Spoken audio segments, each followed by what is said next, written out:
ഒരു നിയമാനുസൃത സംവിധാനത്തെയും വിശ്വാസത്തിലെടുക്കാതെയാണ് സ്വകാര്യമായി പുനർജനി പദ്ധതി ആരംഭിച്ചത്.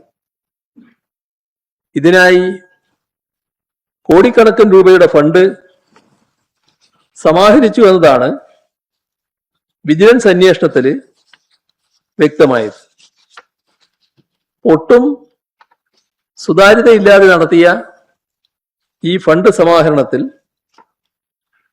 പറവൂർ MLA സജീവമായി ഇടപെട്ടു. MLA നേരിട്ടോ ദുരിതാശ്വാസ പ്രവർത്തനങ്ങൾ ഏകോപിപ്പിക്കുന്ന റവന്യൂ വകുപ്പോ അറിയാതെ അമീർ മുഹമ്മദ് എന്നൊരാൾ നേതൃത്വം നൽകുന്ന മണപ്പാട് ഫൗണ്ടേഷൻ എന്ന സംഘടനയാണ് പണമിടപാടുകൾ നടത്തിയതായി തെളിഞ്ഞിരിക്കുന്നത്. മണപ്പാട് ഫൗണ്ടേഷൻ നേതൃത്വം നൽകുന്ന പദ്ധതിയെ MLAയുടെ പുനർജനി പദ്ധതി എന്ന പേരിട്ട് വിളിക്കുകയാണ് ചെയ്തത് എന്നാണ് അന്വേഷണത്തിൽ കണ്ടെത്തിയത്. മണപ്പാട് ഫൗണ്ടേഷൻ അക്കൗണ്ടുകൾ വഴി വൻതുക സമാഹരിച്ചതായാണ് വിവരങ്ങൾ പുറത്തു വന്നിട്ടുള്ളത്. ഈ പണം സമാഹരിച്ചു കൊടുത്തത് പറവൂർ MLA ആയിരുന്ന VD സതീശനാണ് എന്ന പരാതിയാണ് ഉയർന്നത്. സമാഹരിച്ച പണം വിനിയോഗിച്ചതിനെക്കുറിച്ചും പരാതിയുണ്ട്.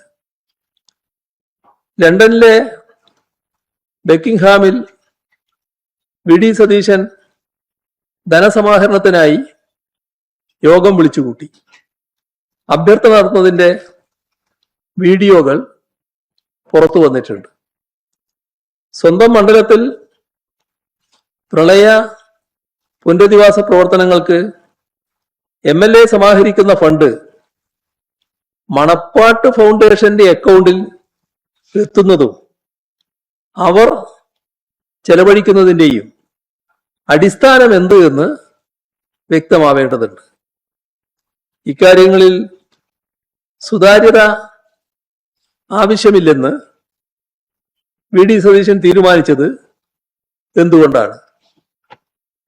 പ്രളയ ദുരിതാശ്വാസത്തിന് വിദേശ രാജ്യങ്ങൾ വാഗ്ദാനം ചെയ്ത കോടിക്കണക്കിന് രൂപയുടെ ഫണ്ട് കേന്ദ്ര നിലപാട് കാരണം നഷ്ടപ്പെട്ട അനുഭവത്തിലൂടെയാണ് കേരളം അന്ന് കടന്നുപോയത്.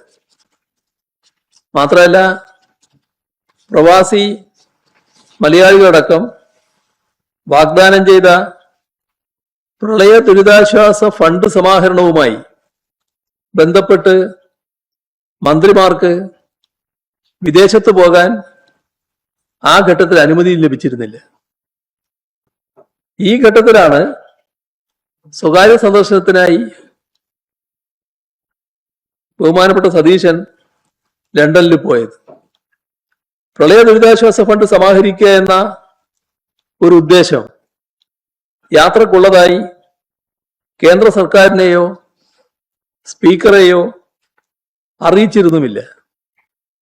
ഫണ്ട് പിരിവ് എന്ന ലക്ഷ്യം കേന്ദ്ര സർക്കാരിൽ നിന്നും സ്പീക്കറിൽ നിന്നും മറച്ചുവെക്കുകയായിരുന്നുവെന്നാണ് വിജിലൻസ് അന്വേഷണത്തിൽ വ്യക്തമായത്. ലണ്ടനിലേക്ക് സതീശന് ക്ഷണപത്രം കൊടുത്തതും ഫ്ലൈറ്റ് ടിക്കറ്റ് ഏർപ്പെടുത്തിയതും താമസ സൗകര്യം ഏർപ്പാടാക്കിയതും അമീർ അഹമ്മദ് ആണെന്ന് വിജിലൻസ് റിപ്പോർട്ടിലുണ്ട്.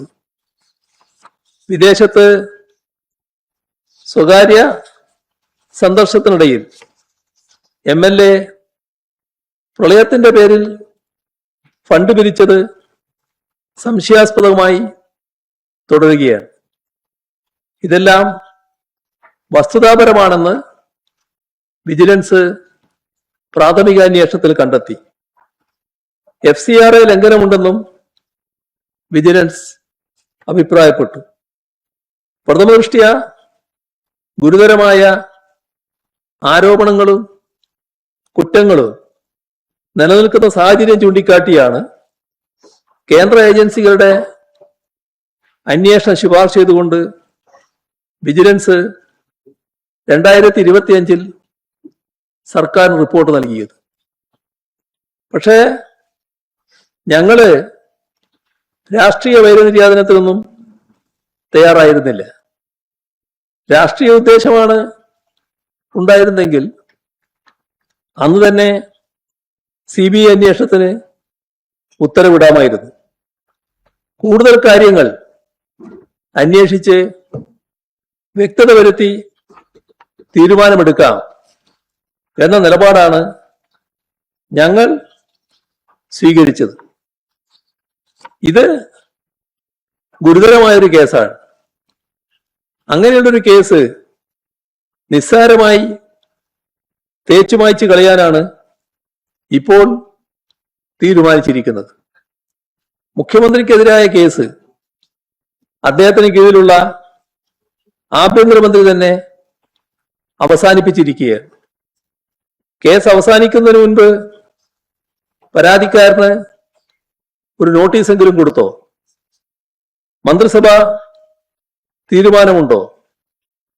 എന്തടിസ്ഥാനത്തിലാണ് കേസ് അവസാനിപ്പിച്ചത്? മണപ്പാട്ട് ഫൗണ്ടേഷന് ഫണ്ട് സ്വരൂപിക്കലാണോ MLAയുടെ ഔദ്യോഗിക ചുമതല?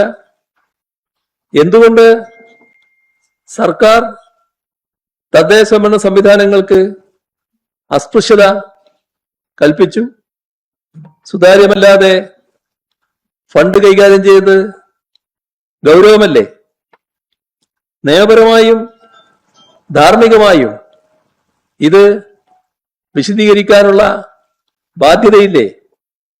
കേസ് പിൻവലിക്കുന്നതിന് മുന്നിൽ മുഖ്യമന്ത്രിയുടെ താൽപര്യം വ്യക്തമാണല്ലോ. ആഭ്യന്തരമന്ത്രിയാണ് കേസ് പിൻവലിക്കുന്നതുമായി മാധ്യമങ്ങളെ കണ്ടത്. ഒരു കാര്യമേ പറയാനുള്ളൂ, അടിയന്തരമായി ഈ തീരുമാനം പുനഃപരിശോധിക്കണം. നീതിന്യായ സംവിധാനങ്ങളുടെ പരിഗണനക്കാണ് ഇത്തരം കാര്യങ്ങൾ വിടേണ്ടത്.